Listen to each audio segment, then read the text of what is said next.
We're live. I hope we're live. If you're out there, log in. Let me know you're out there, and let me know if everything sounds cool. So this is Doug Munro. Hello, welcome to my little live session here for TrueFire.com, and gonna do some playing. Hopefully, we'll do some interacting. You can contact me, and I'll see you posted over here. So let me start by playing a little bit. I'm gonna play a little 12-bar blues and do some blowing here and see if anybody's on checking it out. All right, cool. Here we go.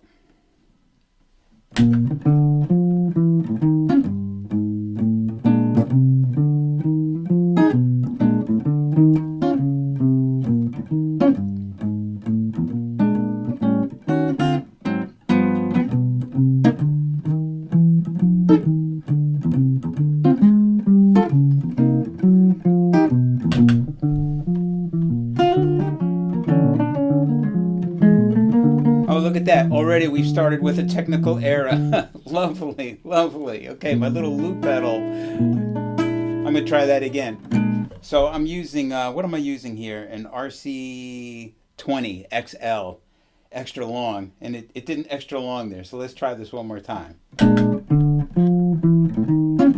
That was pretty funny. Technology, you got to love it. Working down to the 6th chord, 2, 5, 1, 6, 2, 5. Yay, it worked.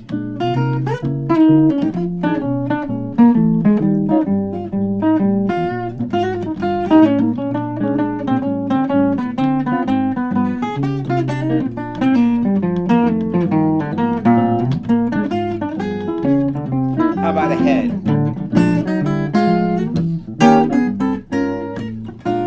Little blue monk.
So, I see that Jeff, good. You checked in here and said everything looks and sounding great. I'm not seeing anything in my feed, so either nobody's checking it out or I've screwed up my feed somehow. So, Jeff, if you're out there and you can help me, I think I did something wrong with being able to check out who's out there checking me out.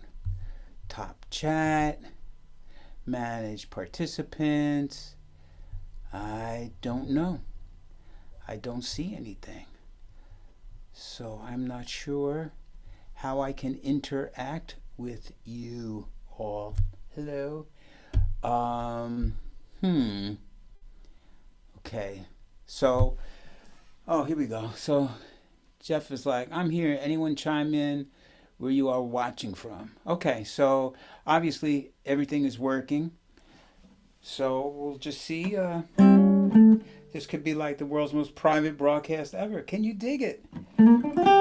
So while we're sitting here and not playing for a second, I wanted to let you all know that I have two courses up on TrueFire.com: 8 Essential Latin Guitar Styles and Organ Trio Comping, which you heard me doing a little bit of there, where I was comping, I sampled it, looped it, and and then I played against it, So, oh great, here we go. Don G from Southwest Florida. Hey Don, thank you. All right, that's one. Good, thanks. If there's anything that anybody out there would like me to do or have a question about, I'd like to do that. The last couple of live things that I've done, I kind of came in where like, oh, I'm going to show you this, I'm going to show you that. And then I've been actually watching a lot of the live broadcasts that have been going out on TrueFire Live, on the live stream. And I've really enjoyed it a lot when people were just like, can you show me how to do this? How do you do that? I kind of like that. So I thought that I would open this up where you can ask me questions and I can kind of like show you or answer them or show you what I do.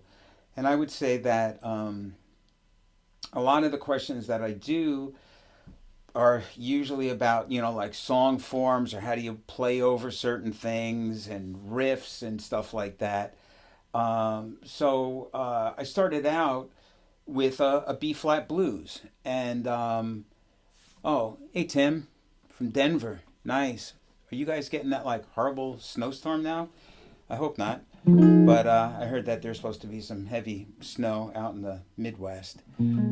So that's good. You're safe watching us here on the video. So, so the chord, the chord thing is what I did was I did a 12-bar jazz blues. So the difference between a 12-bar jazz blues and a like Chicago blues is that a Chicago blues is more like 1, 4, back to 1, then to the 4 chord, back to the 1 chord. Oh, I should turn off my phone. Sorry about that. And then to the 5 chord, 4 chord, 1 chord. And I'm playing in a B flat, which is a horn key, as opposed to A, which is a guitar key.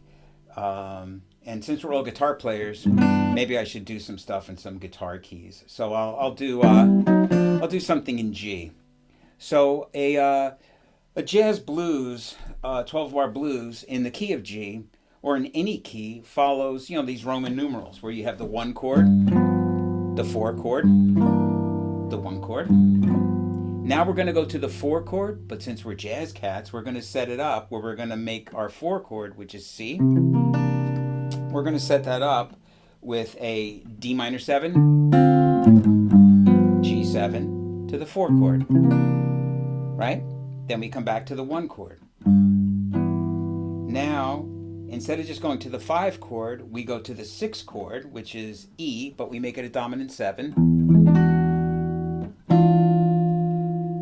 And then we go to the 2 chord, to the 5, to the 1.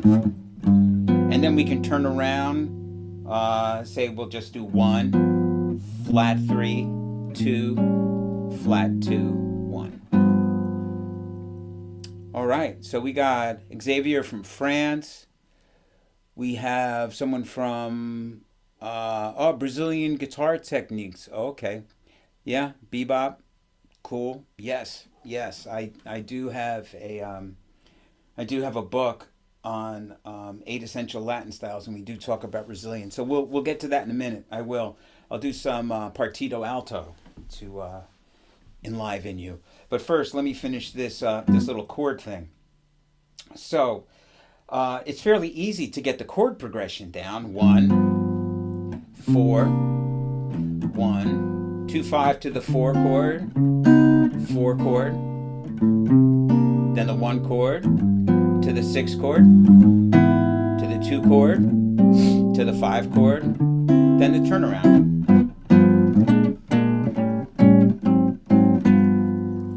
The hard part is twofold. One is the chord voicings that you're going to use, and the other is rhythm. So the chord voicings and the rhythm.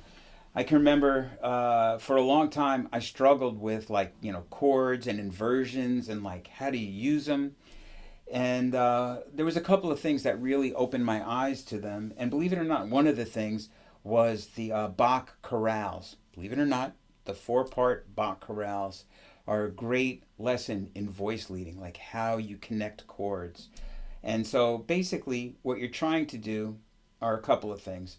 One, connecting everything by like a whole or half step, where my G7 here goes to my C7, where I didn't really move. I actually kept the G in the bass. So that's like a C9 with a G in the bass. So none of my chords move that much. But then I moved coming over here, and then instead of doing my 5 chord, I did a flat 5 sub. And so what the hell is a flat 5? I mean, what the heck is a flat 5 sub? Sorry.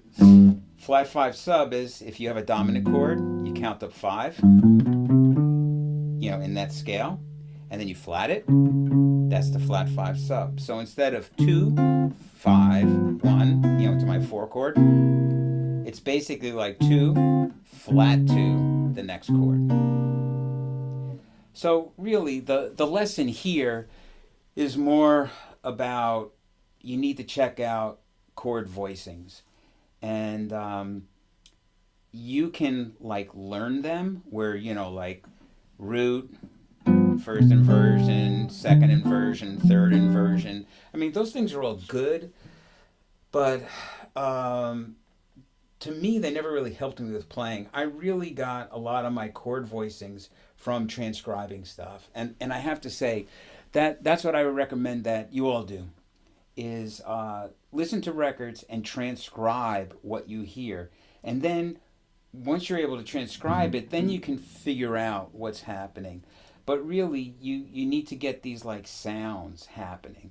For example, this sounds like jazz.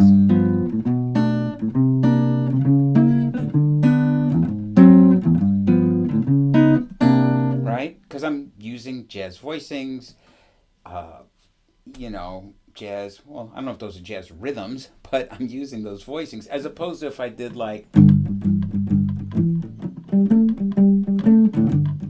right? This is cool too, but this is not jazz. This would be more I don't know what you'd call it, rock,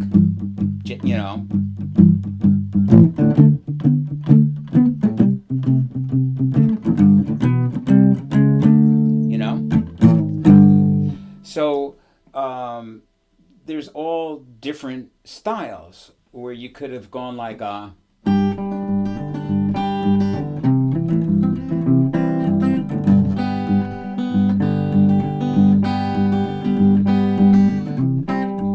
more country, doing Travis style picking.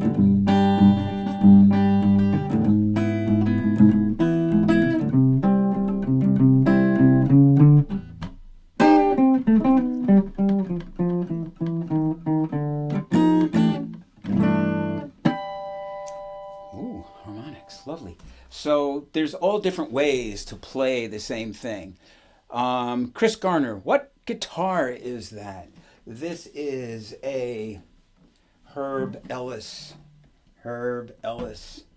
model Gibson ES165. It is just like a Gibson 175, except it just has one pickup. And I think, not positive, I don't think the pickup is as close to the neck as the two pickup ones are. I think it's a little bit back.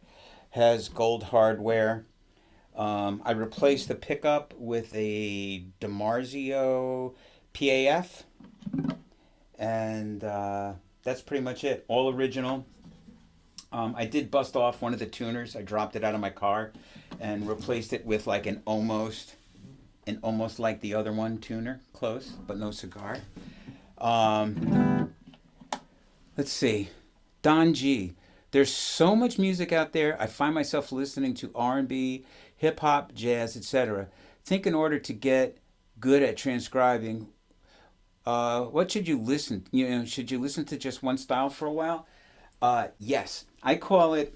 It could either be a style or an artist. A lot of times with my students, I always say like adopt an artist for a month. Like pick somebody that you're like obsessed with and just listen to their stuff and transcribe it, And I have to say, throughout the many years that I've been playing, I've gone through all different kinds of people and styles, and not all guitar players either. Like I went through like this like McCoy Tyner phase where I was just like possessed with trying to figure out what he was doing. And of course a lot of saxophone players, Cannonball Adderley, Sonny Stitt, so many, that I was like crazy about. And then of course guitar players. But all different kind of styles of guitar players, not just like Wes Montgomery. But, I like a lot of the new guys. Julian Lage, I'm crazy about him, trying to figure out his stuff. Those of you that know me know that I'm really nuts about the Gypsy stuff. So I've transcribed a ton of like Django Reinhardt. And then, all younger generation guys, from Stokelo Rosenberg to Yoshio Stefan. His stuff is great. Check him out. He has a great version of Hey Joe that he does. Maybe I could do a little bit of that for you.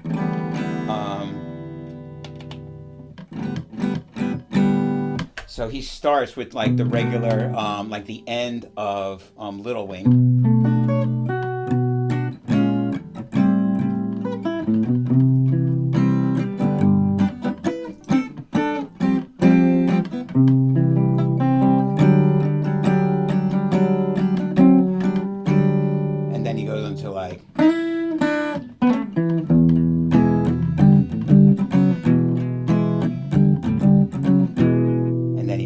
Riff.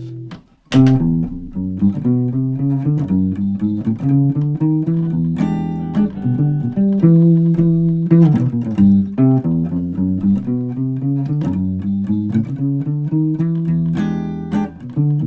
gonna try this again.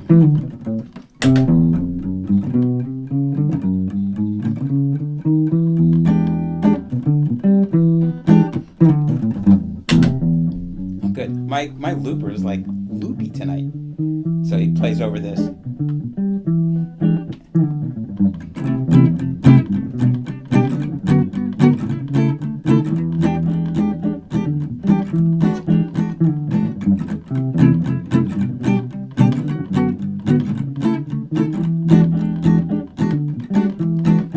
I'll add this.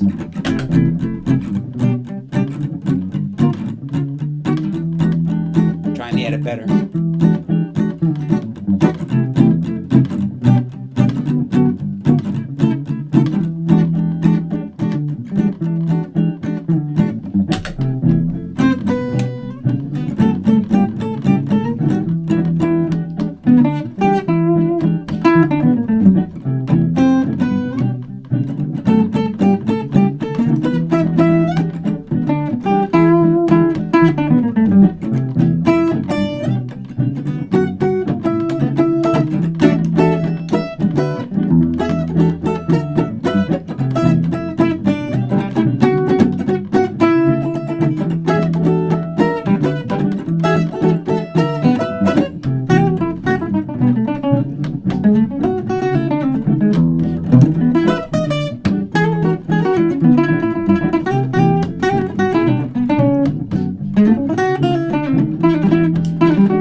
gypsy style.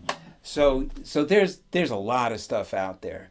So Don, I hope that answers your question. Um, that that adopt an artist. Find somebody. And again, I always say like somebody that like you're obsessed with, because this way, it shouldn't feel like work. You should be like driven to like want to check this stuff out. Um, Brian Wood, I love your comping style. Thank you. Wow, you're the first one that ever said that. No, but thank you so much. Yeah, comping. Comping is to me it's as much fun as improvising. Accompanying somebody is equally to me as hip. Oops, sorry. Is wow. Okay, behave, you pedal. Bad looper. Okay, good. It's behaving now. Um, Okay, got good. Don, I answered your question. Okay. And I answered the question about the guitar. Oh, let's go to the Brazilian stuff. Okay. So I got a really great little example for a style called Partido Alto. There's actually a song called Partido Alto, and it uses this beat. Now, the Partido Alto beat, I should probably use my metronome, perhaps, to make it easier, to understand what the beat is. And so let's see. Let me set this. I should probably set it like quarter note. I usually don't set my metronome to like quarter notes because it seems so frantic to me. But just to get the feel of this. So Partido Alto is.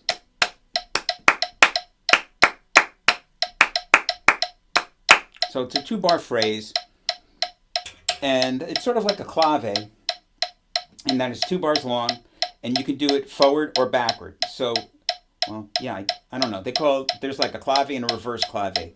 Just like in Afro-Cuban, there'd be like a 3-2 song clave, a 2-3 clave. So it's the same thing with the Partido Alto. They have what they call the regular Partido Alto, and then what they call the reverse Partido Alto, where you take the second bar and play it in the beginning as opposed to the first bar. So here's the 2 bars. So the first bar is, right? No, it's, yeah.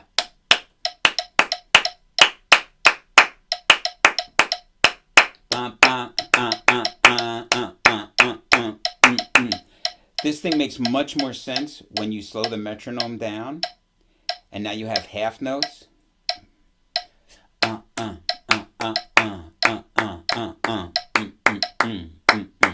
Partido Alto.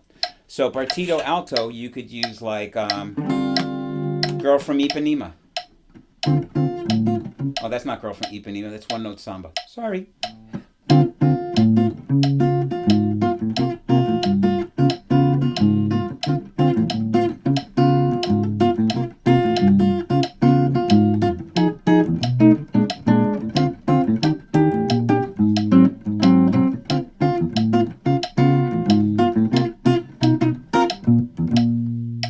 So that's the Partido Alto. Oh, talk about Guthrie. Oh, wow. Somebody just wrote in and said, Doug, please talk about Guthrie Govan playing style. Wow. So he's like a total freak, and he can play every style. So I wouldn't even know where to begin. But if you're not hip to Guthrie Govan, you should go check him out. He's like this super humble musical genius guy. And yeah, he's great. I would classify. I wouldn't know how to classify him because he's like he rocks. He can play rock, but he can kill on country, and he can play any bebop song. He's just brilliant. So that's what I'll say about Guthrie Govan. Yeah, yeah. I don't know if you can characterize. I mean, he's just like a force of nature. Getting back to the Partido Alto. So that was the forward Partido Alto. So now to make things more complicated, there's the reverse Partido Alto, where I start with the second half, play the second half of the 2-bar phrase, then the first half. So it'd be 1, 2, 1, 2, 3, 4, 1. 1.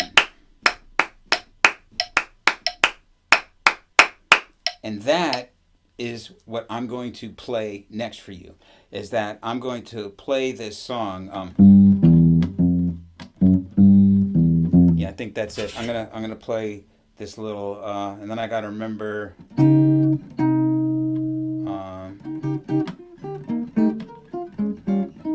Yeah, I can remember it. Excellent. Okay, so I'm gonna first lay down. I don't think I'm gonna do it with the metronome. I think I'll just lay down this bass line. Except I'm gonna lay it down better than that. Here we go. Try it again.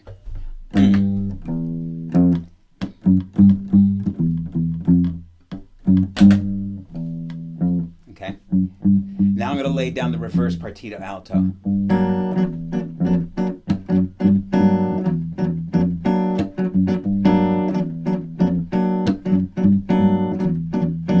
So now that's some nasty sounding chord, right? Like, what is that?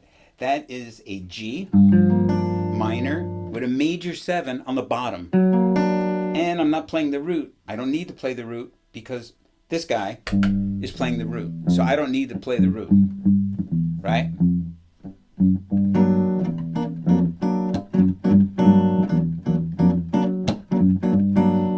And now I'll play the song.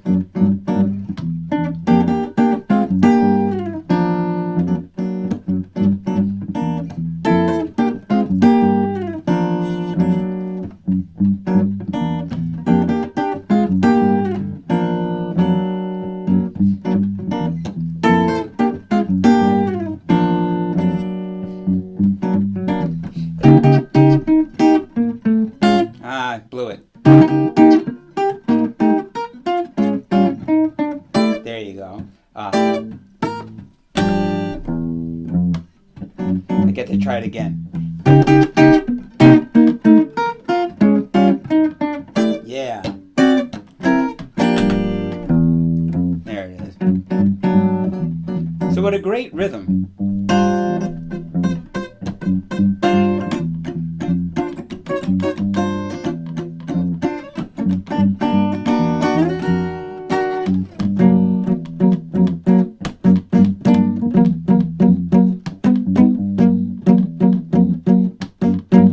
So there you go, Partito Alto, and that's the name of the song. And another thing, if you're checking out sort of like my vibe of how I learn stuff, see, like I always have like a song.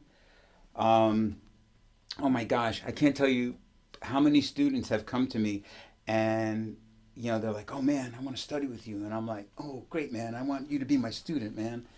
And then we sit down and I go, well, let's play something. They're like, yeah. I'll be like, so what do you know? And they're like, oh, well, I'm just kind of like a blues player. And I'm like, oh, groovy. I love blues. What song do you know? They're like, oh, I don't really know any songs. I'm like, what do you mean you don't know any songs? It's like, how can we, like that's our first form of communication is like through a song.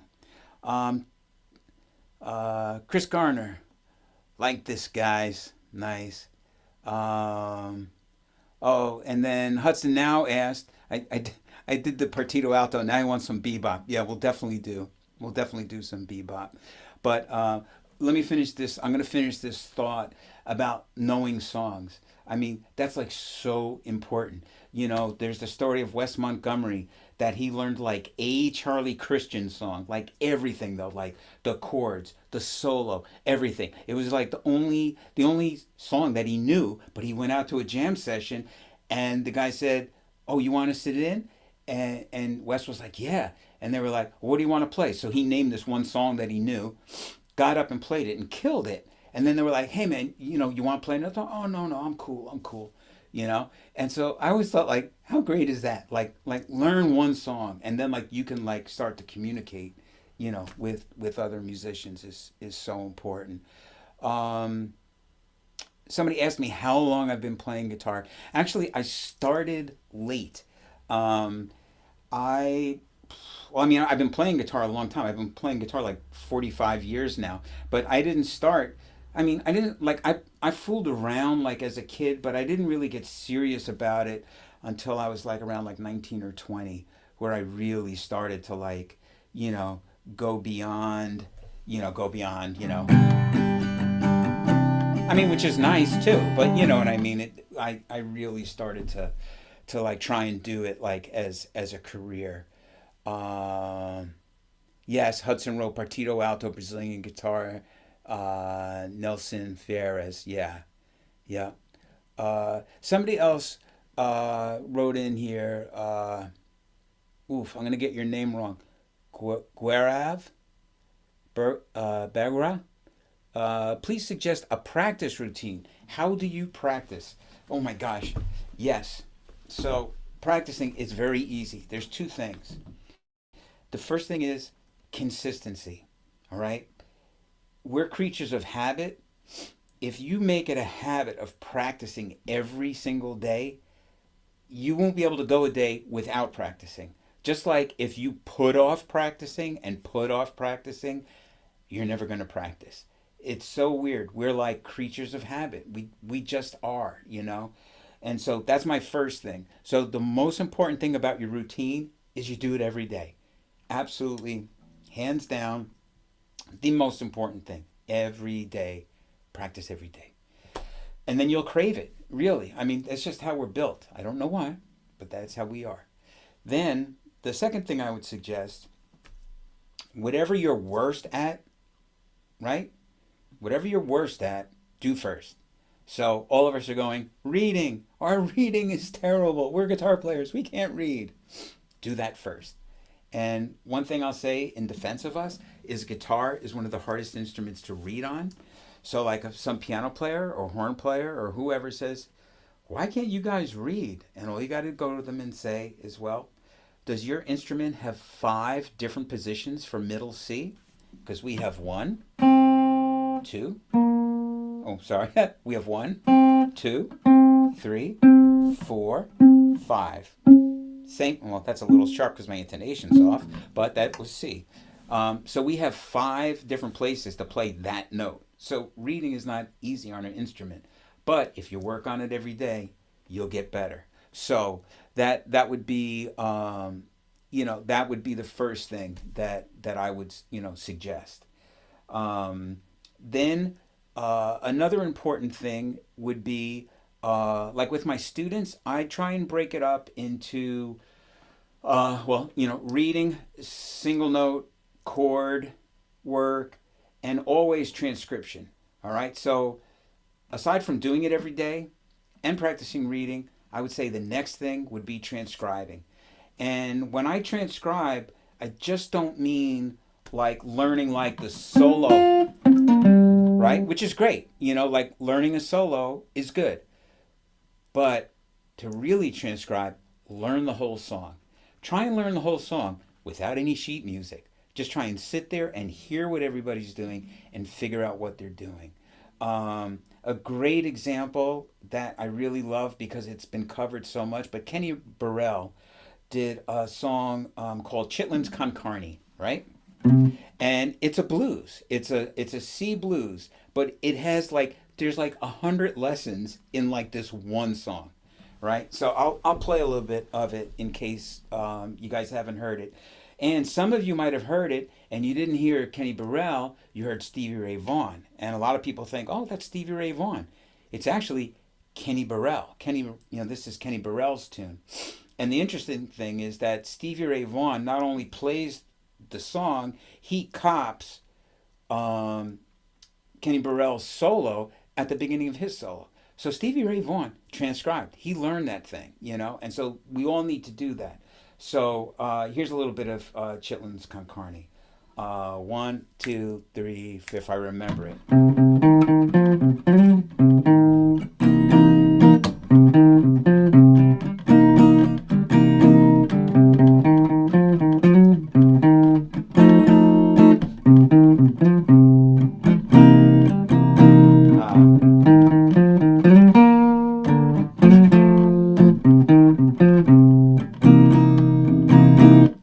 So just in that little 12-bar blues, there's so many lessons. So the first thing is it's a minor pentatonic riff.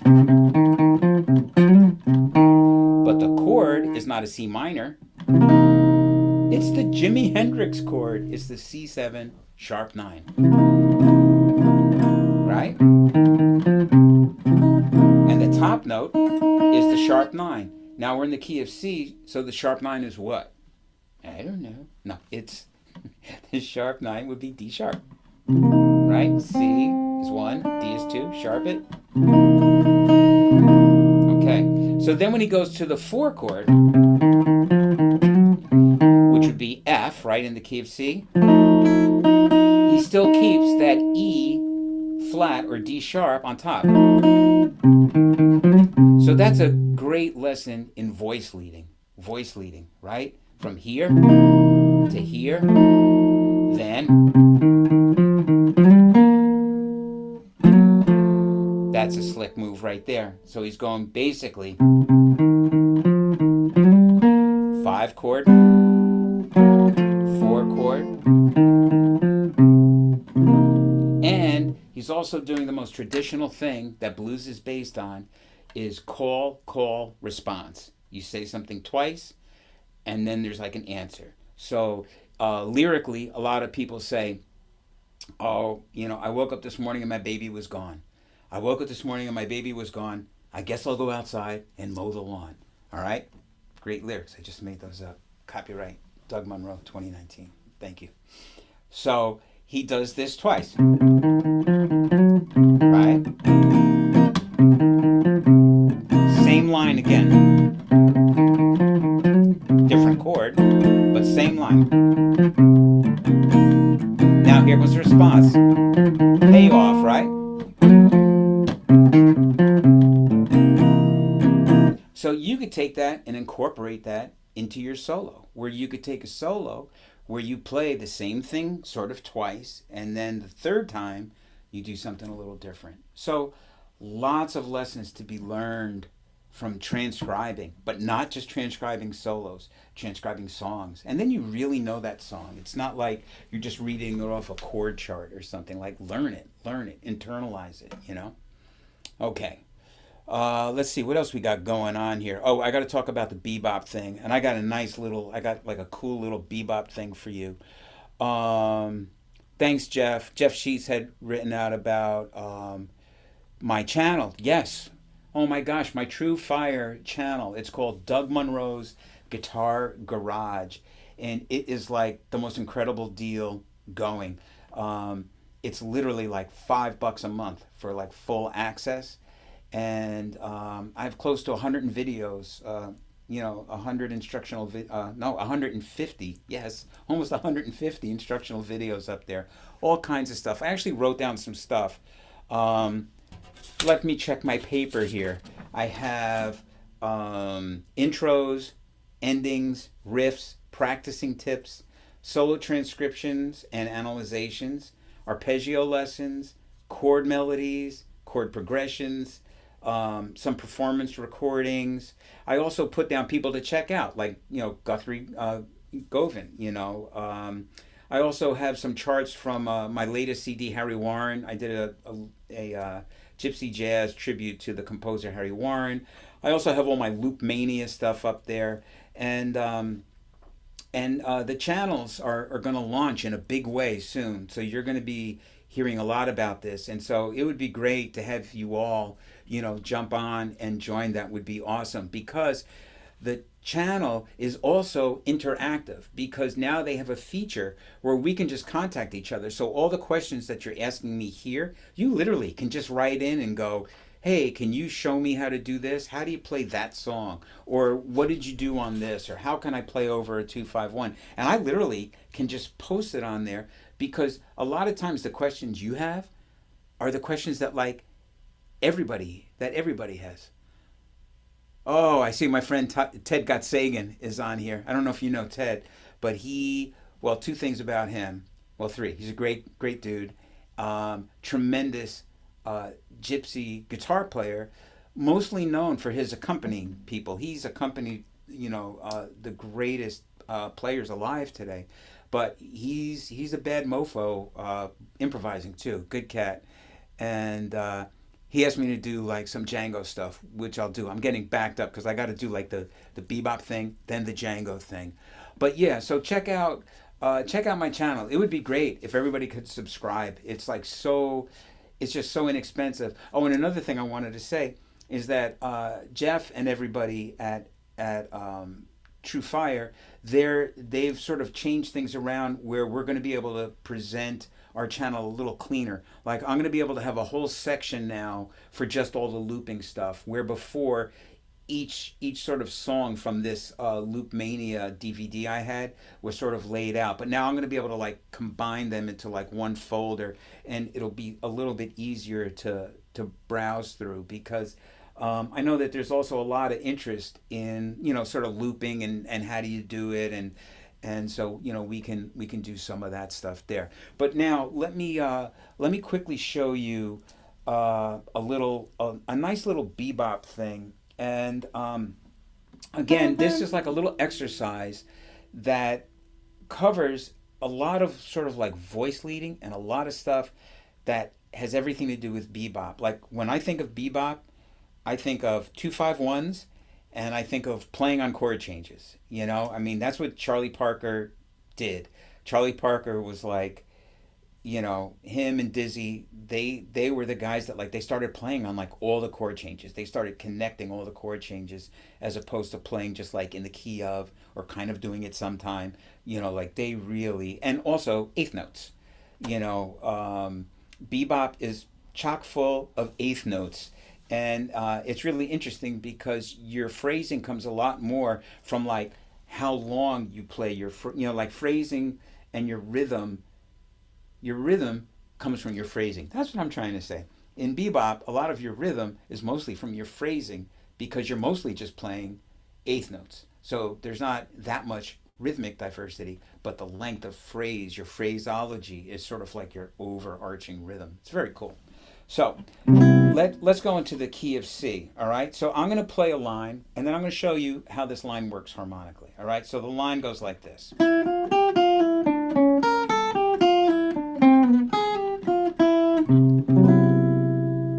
Kind of sounds almost classical in a way. So if I swung it,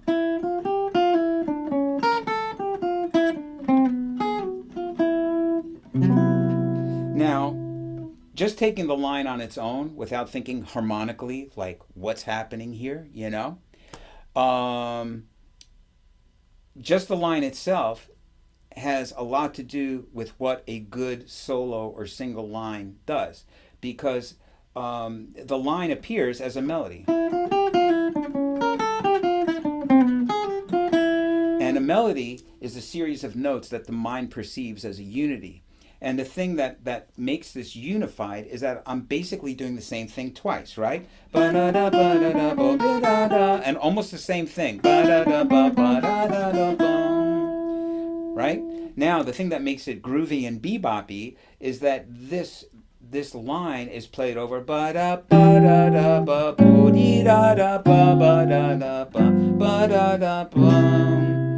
So it's played over a 3 chord in the key of C, E minor, A7, D minor, G7, C.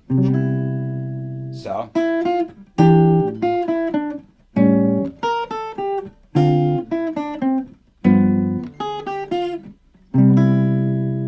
Right? Let me see, maybe I could record this with my looper, although my looper has been like really wacky tonight, but I'm going to try.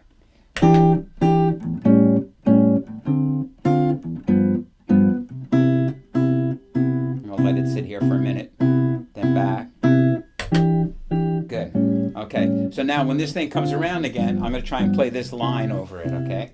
So here we go.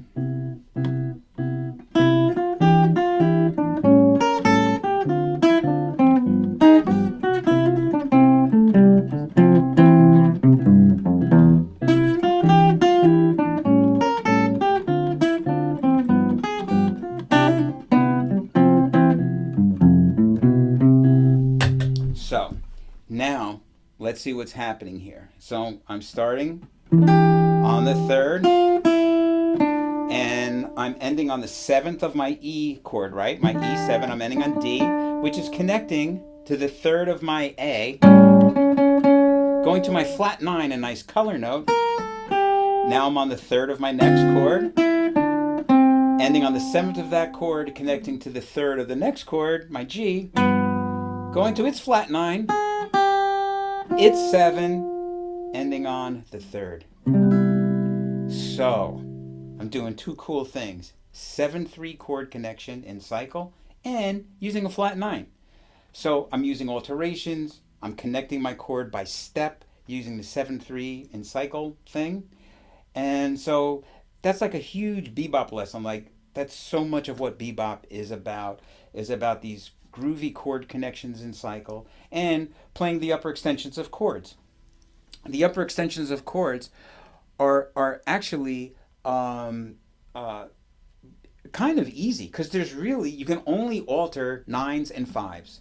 So you can have a sharp 9 or a flat 9 or a plus 9 or a plus 5 or a flat 5. That's all you can have. There's no more that you can do other than that. All right, so that's your tiny little short bebop. Let me give you a quick gypsy thing. I'm going to give you some gypsy bebop. All right. So now in a gypsy tune, let's say I'm going to go to the key of A. I'm going to try and stick with guitar keys, right? For us guitar dudes, yes. So say, you know what? I'm going to chicken out. I'm going to go back to B flat, because I'm afraid that I'm going to resort to old habits and not be able to do it in A. I'm going to try and stay in B flat. So say we're in the key of B flat, right? And then the song ends. You know, the A section ends. Now when we go to the bridge, it's a 2/5 into the 4 chord, E flat. Okay. So that's pretty common in a lot of songs. But the Gypsies have this great line that I transcribed. And so let me record the chords, play the line, then I'll explain what I'm doing, okay? So here we go.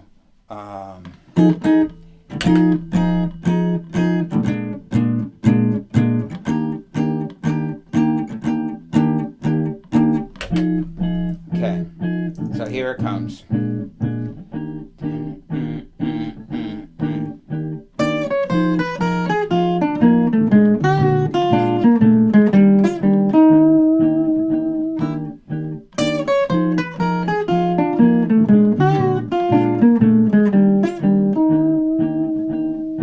How cool is that? All right. So what a lot of the gypsy players, especially in the older style, they of course were doing everything by ear. They were getting all of American jazz secondhand. You know, they weren't on the scene. They were in Europe, and especially you know, the Gypsies were fusing this jazz music with their folk music. And so a lot of the gypsy music and a lot of European music was heavily influenced by the late Romantic period in classical music. So very ornate, a lot of passing notes, and, you know, just sort of like beautiful and flowery and ornate. So here, basically what's happening is the 2 chord is being ignored, the 5 chord is being played, and then resolved to the 1 chord. So as right before the 2 chord starts, what's happening is they're basically outlining, instead of a B flat major, now this is a B flat 7. So they're outlining the 3rd, the root, the 7, the 5th, the 3rd, the root, and the 7, except they're filling in notes. So from the 3rd to the root, they're filling in every note. Then they're going regular arpeggio, but then filling in the major 7 to the flat 7. So it's 1, 2, 3, 4, and 1, and 2, and 3, and 4, and 1. Then they do a big leap and go back up to the 13. But they don't play, they go. And they were really into bending notes to get sort of that vocal sound. And the strings on the gypsy guitars are super light, so it was easy to do that. So it's a cool sound. And then finally we resolve bebop style. We resolve the 7 of the B flat chord, which is A flat, goes down a half step to the third G of our E flat chord. And they do the third, and guess what? The 9 and the root. So see, all these sort of like rules and things, I don't want to call them rules, but the tendencies of bebop, you see them all over the world. Here they are doing this in the late 1930s, pre-bebop almost, you know? This whole sort of like voice leading and understanding. And what's nice is if you're playing this, and then this 4 chord goes minor, then back to the 1. You know, it's just so beautiful and flowing. All right, so that's the bebop thing. Tim Bradley, insight on how to get a jazz feel in solos. Oh yeah, the eighth, yeah, the triplet, yeah, the eighth note triplet thing. That's a tricky subject, and I have to say that I struggled in certain parts of the metronome. Um, oh, nice, Brazil shot me peace sign. Thank you. So, oh, and somebody wants. Oh man, somebody wants some chord melody example. Okay, I'll try and do a little bit of chord melody. We're gonna run out of time. Um, but this swinging the eighth note is so critical. Oh my gosh, it's so important, so super important. The easiest way to think of it is swinging the eighth note is to think of both sides of a triplet. Triplet, triplet, triplet, triplet, triplet, triplet, triplet, triplet, as opposed to 1 E and a 2 E and a 3 E and a 4. You know, that's not really swinging. It's more of a triplet feel. But that being said, tempo will affect your eighth note swing. When songs get really fast, the eighth notes get flattened out. They don't swing. They're played straight. And then you get into that. You get into that no man's land where the half note is in between 90 and 110. For me, was a big struggle for a long time because I was like, do I swing my eighth notes? Do I play them flat? So let me give you a little demonstration. Let's see. I just want to hear what 90 is like. All right, so I'll do. Oops, I'll do something around there.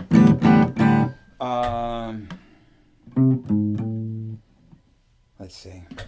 In the key of C, the people's key.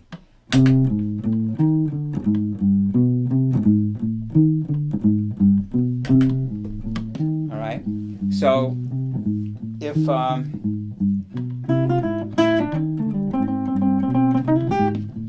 right, so this is that eighth note. But you could also play straight. Swing. Straight. You could do that tippy, almost like the dotted 8th, 16th note.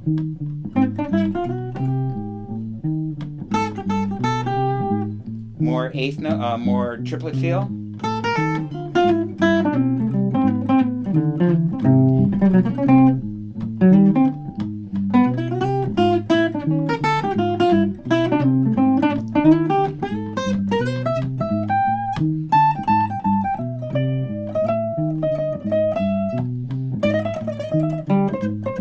Straight. So, you know, it's sort of like a cop-out, but the fact of the matter is that, oh, here's the person you should check out. Great, I'm so happy my brain worked. Sonny Rollins. To me, if you want to check out all the different ways that you can play eighth notes in one song, just check out Sonny Rollins. You know, on any tune, he plays eighth notes every which way. Super eighth notey swinging, real tippy, chopped, sort of 16, you know, dotted eighth, 16th, straight, you know, just like eighth notes straight with no swing in them, very little. So yeah, so I know that kind of seems like a cop out. My quick answer would be that it should be a triplet feel, like the first and last note of a triplet, triplet, triplet. That would be the quick answer. Um, chord melody. Yikes. I guess I'll end with this. Let me end with a Julian Lage. It's not his song. It's called Nocturne, and it's written by Spike, not Spike Lee. I can't remember the guy's last name. Spike something or other in like 1938. And it's a really beautiful song. And it's a little different kind of a chord melody. Let me play a little bit of it for you.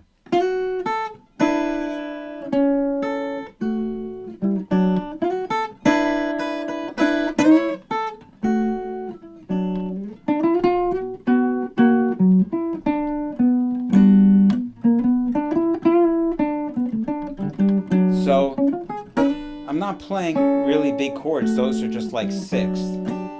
And there I'm throwing in a third note. And then here, I'm putting the ninth in there on, am I? On a D? No, I'm putting the sixth.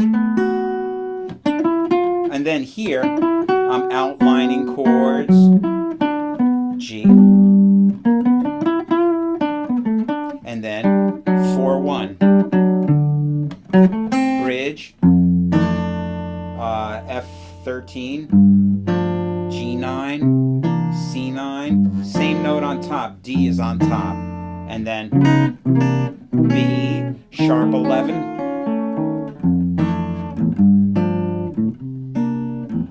And then this B sus2. And then F sharp in first inversion. And then I substitute some chords. B minor, A over C sharp, D. So I do the melody a little different.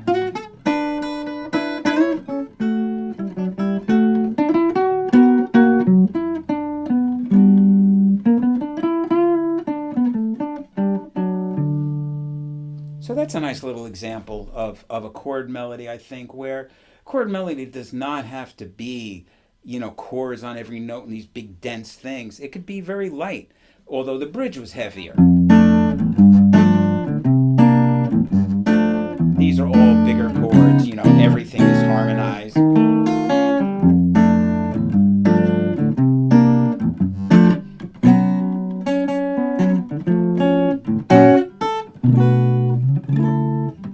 Then it goes back to little.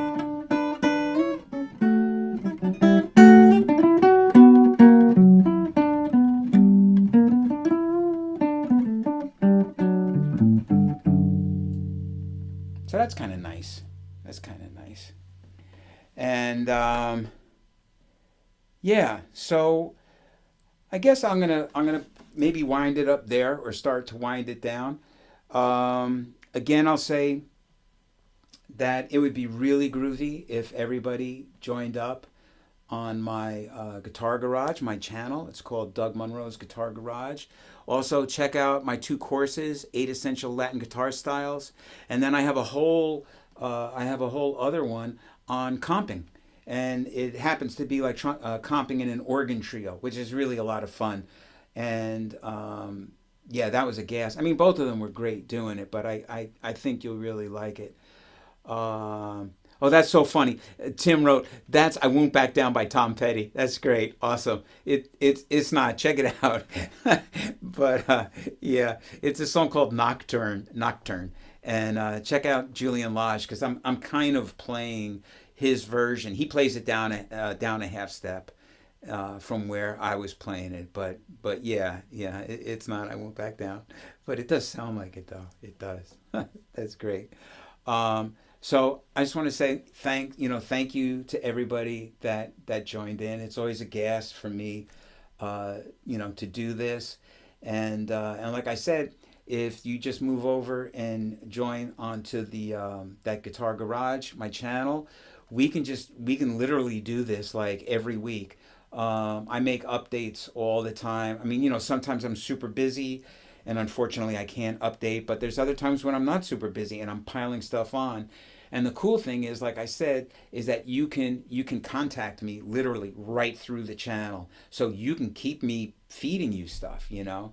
And that's it. So I'm gonna say ciao for now, and hope you all have the rest of your evening, or wherever you are, because all over the world chimed in. So whatever time zone you're in, I wish you all peace. And until next time, that's it from me. Ciao.